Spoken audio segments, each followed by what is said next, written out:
안녕하세요. 저는 디베이터 작가 서보현입니다.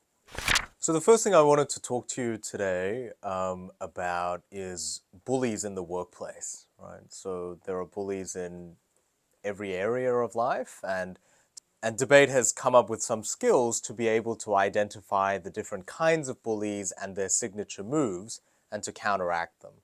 So there are three that I want to highlight. The first is the dodger.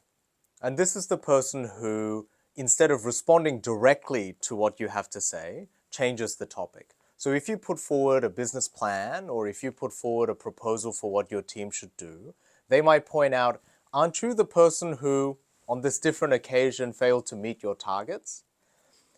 The tactic here, from the bully's perspective, is to change the topic. And your response should be to stay the course. To say, we can have that discussion at a future time, but for now we're discussing this issue and we're going to stick to it.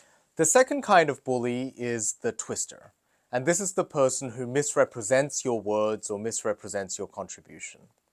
Here, the advice is to correct the record, to clearly state what they suggested your contribution might be, that's A, and what you in fact believe or are proposing, that's B, and explaining why it's B you support rather than A. So you're correcting the record. The third type of bully to beware of is called the wrangler. And this is the tiring person for whom nothing is ever good enough. So you come up with an idea for a hire or something that your team ought to do, and they can come up with a million reasons why not for each one.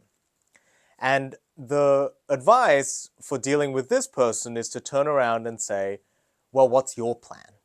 That is to pin them to a position.